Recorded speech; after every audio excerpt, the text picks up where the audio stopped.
So, Mike Swaddling here from the Croydon Constitutionalists. I'm here with Zachary Stiling in the Shirley Inn in Shirley in Croydon. We're just having a chat through some of the policies for the Heritage Party, who he's standing for in the Kenley By-Election in Croydon and for the GLA. So, first of all, Zachary, how are you? I'm not bad, thanks, Mike.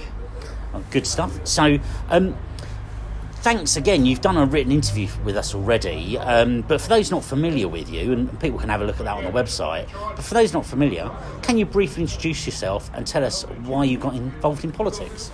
Well, I've lived in London and indeed in Croydon all my life.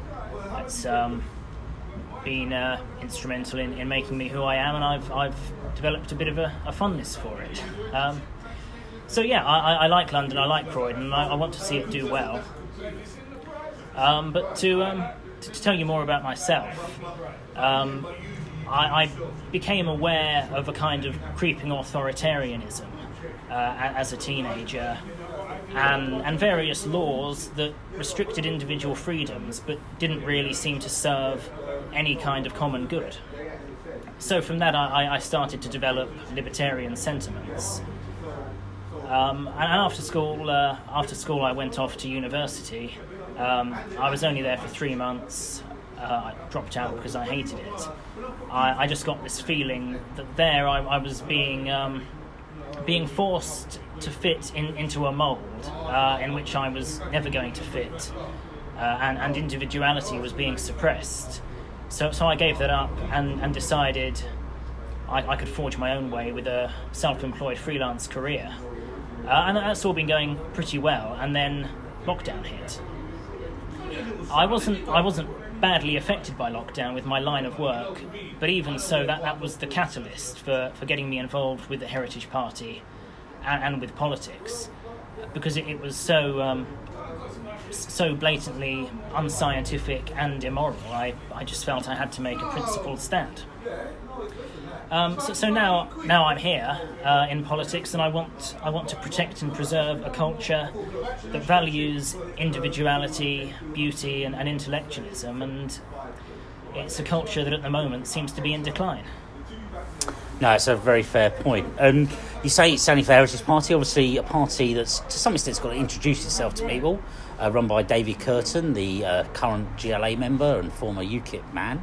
But looking at some of the Heritage Party priorities for London, which you've spoken about before, one of them is you say you want the police to engage with the public in a friendly manner. Can you tell us a bit about your plans for policing? Well, over the past year, during the lockdown, we've seen countless instances of police brutality, and we've got a situation now where some of us, like me on the libertarian anti-lockdown side, don't feel like we can trust the police, and we feel there's a sort of mutual antipathy between us. But at the same time, people on the opposite end of the political spectrum, Black Lives Matter and Reclaim These Streets, feel the same way about policing. So there's clearly something very wrong with the way the police is being run. Certainly in my lifetime, I don't think the relationship between the public and the police has ever been so low. I'd go so far as to say possibly it's not been so bad since the Brixton riots, but I wasn't around then to see all that. As mayor, David Curtin will be in charge of the Metropolitan Police. Although he won't be able to influence lawmaking, he will ensure the police aren't enforcing laws that are harmful or immoral. So that goes for lockdown restrictions, and it goes for so-called hate crimes on social media. He's going to dissolve Sadiq Khan's online hate crime hub if he gets into office. On the streets, I think stop and search generally is a good thing. It's understandably a sensitive topic, and the police have to be careful in how they conduct it. But at the end of the day, it does no harm to the individual, but it's instrumental in preventing stabbings and removing dangerous people from the streets. So it's important it's important that we don't take a completely hands-off approach. No, absolutely. So that's interesting. Thanks for that. And yes, I do remember the Brixton riots, but I was very young at the time, and so just for anyone wondering.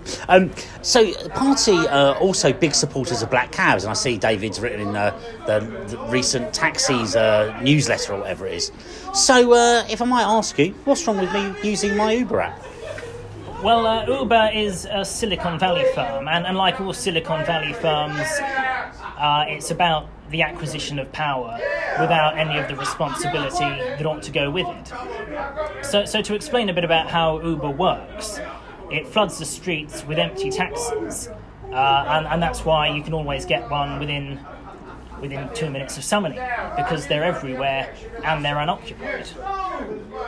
And while that seems very efficient for the consumer, it obviously creates congestion in London.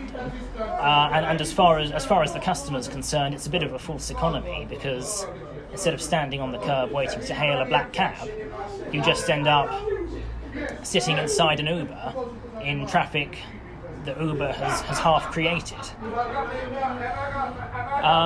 And of course, it's not taking any responsibility for the congestion it's causing, and it seems to be evading responsibility completely somehow from the Mayor of London.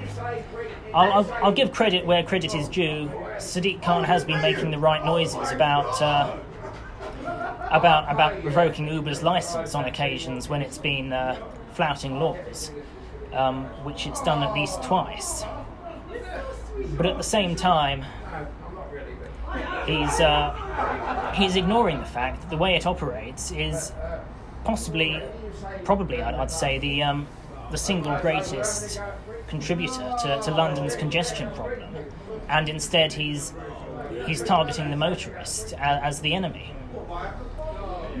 To explain a bit more about how Uber works, it's not actually about profits at the moment.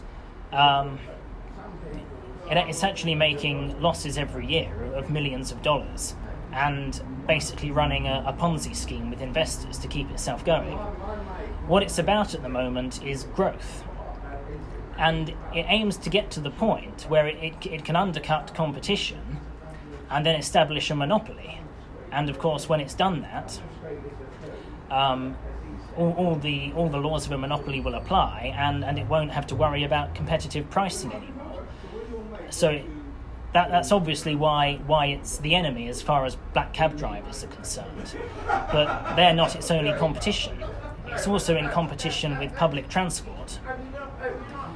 And if Uber appears to offer better value for money than public transport, as it can do if you're a large party or you're going a fairly short distance, people are going to use Uber instead of buses and trains, and we end up with even more congestion, while public transport is sitting around at very low capacity. And that doesn't make sense to me. If you're the mayor and you want to reduce congestion and encourage the uptake of public transport, you would be investigating Uber's practices. As I've already alluded to, Uber does have a history of flouting laws where it operates. Recently, there was a court ruling saying that Uber workers are employees of Uber, hence they're entitled to minimum wage and holiday pay. Uber's consistently appealed that ruling because it doesn't want to take responsibility for the welfare of its workers. But the court has decided that is the case, and if we have a presence in the London Assembly, we will ensure that the ruling is upheld. Thank you for that. So, also on our website, you talked about the Heritage Party will ensure that future development equals or improves upon a prevailing aesthetic of its environment. So, can you tell us a little bit about your vision here? As far as I'm concerned, the biggest threat to the health of society, besides the erosion of liberty, is the erosion of beauty. Beauty is something that's necessary for quality of life. I don't think people will take any pleasure in life or be proud of their society if they're surrounded by ugliness. And poor architecture has, in a large part, been responsible for urban decay by making living conditions quite undesirable. And when a town is so afflicted, the wealthier residents who can afford to be somewhere nicer will move somewhere nicer, and in effect just leave this kind of underbelly, and that feeds into a cycle of a lack of investment, followed by unemployment and poverty and crime. Since the Second World War, too much housing has been designed just with strictly utilitarian needs in mind. It caters only for basic physical needs, while ignoring the fact that actually people are not machines. They need more than shelter and warmth. They need to find something in a house that appeals to them and makes their life pleasant. So I take the view that we need to return to a philanthropic philosophy, something like the arts and crafts movement, and a principle of every working man or every working person should be able to afford their own house and garden. That comes with a new problem, because we have to put these spacious houses somewhere, and we can't afford to lose countryside. For a city the size of London, the Green Belt is unspeakably important, and I live right by the fringes of the Green Belt. For me, the ability to walk for 10 minutes and be immersed in natural beauty and surrounded by wildlife has been vital to my well-being. At this point, I might mention Lawrence Fox's name.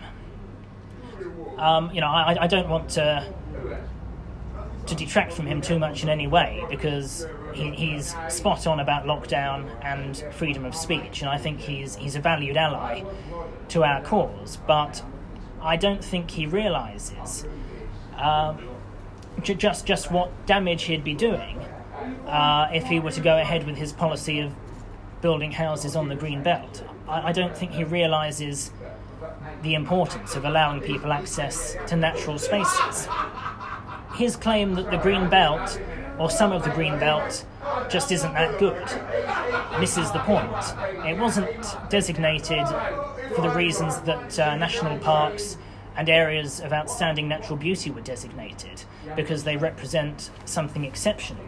It was just designated to control rampant urban expansion, and that's something that's needed now more than ever. I think one of the main driving factors behind the problem is mass immigration at the moment. Net migration over the past 10 years has been around 250,000 people per year, so our population increases by 1 million every 4 years just from immigration, and that's obviously unsustainable. And housing is always going to be a problem at that rate, because lots of them do gravitate towards London. We already have the highest population density in Western Europe, I think, except for Belgium, and a larger population than all the Western European companies apart from Germany, and we're about the same as France, but that's a much larger country. If we can end mass migration, we can, or bring it under control, we can start to treat housing as a temporary problem rather than a permanent one, and then it will only need a temporary solution. I don't know if I'm about to say something extremely radical, because I haven't heard anyone else mention this, but with a temporary problem, temporary housing should be the way forward. The last time there was a severe housing shortage, in the years after the war, we dealt with it by constructing prefabs that people could live in until proper houses were built. And prefabs wouldn't be anyone's dream home, but they would be great if you're living with your parents or you're house sharing and you need to escape, because they can be put up and sold extremely quickly, extremely cheaply. And they're durable, and even though they're not large, they can have gardens, which is more than you get from a council flat. If we can manage the population effectively and avoid the need to build cheap homes rapidly, we can work to create decent houses over time, which people in temporary accommodation could then move into, and remove the temporary accommodation when it's no longer needed. If I could make a point about central government at this stage, I think it's neglecting a duty, in that it's disproportionately investing in London and the South East, and it seems to be forgetting completely that there is the rest of England to consider. If you go up to somewhere like Oldham, or not even that far, to Birmingham, you can see derelict buildings everywhere, vast expanses of wasteland, and it's the urban decay problem since they've deindustrialised. And what they need is regeneration. If we can invest in them and create jobs and create opportunities, we'll make them attractive places for people to live, and that will relieve the pressure that London is under. So rapid house building, as I say, is a problem that only deals with the immediate future, and we need to look to the long term. If we blight the country with houses that are ugly and inadequate, we're not only just passing the problem down to future generations, but we're creating a whole new, long-standing problem that future generations aren't going to thank us for. So, to answer your question properly about the vision for London, the vision is to make it a haven of everyday beauty. And beauty is something that shouldn't just be for the rich, it's something that should be accessible to everyone. And by that I mean everyone should be able to take pleasure in their environment for its own sake. Where an area exhibits a positive aesthetic, if a rural vernacular style prevails, or Victorian architecture or the arts and crafts style, for example, all future development should conform to the styles and standards set by what already exists. And where an area has a generally negative aesthetic, redevelopment of that area would be encouraged, and unpleasant houses identified as suitable for replacement with nicer, more beautiful ones. Okay, well, interesting. Thank you for that. So you obviously talked a lot about the GLA and some of the policies for London. You're also running for Croydon Council in Kenley Ward. So what do you think needs changing with our council? Well, we need to weed out the corruption and the incompetence. Really, that should be our main priority. The council's collapse last year comes down basically to gross financial mismanagement. And even following its bankruptcy, there are still 16 council staff earning over £100,000 a year, which is considerably more than other local authorities in South London. So instead of threatening to deprive communities of important amenities like refuse sites and libraries, that's where cuts need to start. Kenley's been particularly hard hit because it suffers most winters from quite severe flooding, and the council was supposed to be doing works to remedy that. It received quite a generous grant from the Department for Environment, Food and Rural Affairs, with which to start the works, but all that money just got subsumed into the council at large. So when it went bankrupt, there was no way of continuing the works, and Kenley was let down for another winter. We can't be letting down our local communities. And what I think is particularly worrying, looking ahead to the future, is that Chris Buss, who's the interim executive in charge of Croydon's finances, has a medium-term financial plan for the next 4 years, which involves generating £11.6 million in revenue from fines. A prudent council should only need to plan for funds to which it is entitled and which can be guaranteed, and then allow for spending within those boundaries. I am left to wonder what will happen if the council fails to get £11.6 million in fines. Will it go bust again, or is it going to get that money by hook or by crook, as it did with its fly-tipping extortion racket, when people went to council recycling sites, tried to use them, found they were overflowing, and then got hit with fixed penalty notices because their rubbish was falling out the bins. Finding us for their mistakes, indeed. Yes, so lastly then, if you're elected to either office, if there's just one thing you could look back on having achieved in your time in the role, what would it be? My main priority is to improve quality of life for everyone in an everyday context. To that end, I'd like to be responsible for London or Croydon's first high-quality, affordable modern housing development as a precedent to be followed.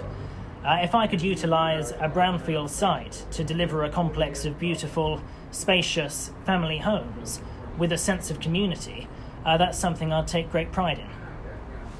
Oh, fantastic. I think many people would like to see something like that. So, Zachary, thank you ever so much for that, and all the best in the elections. Thank you, Mike.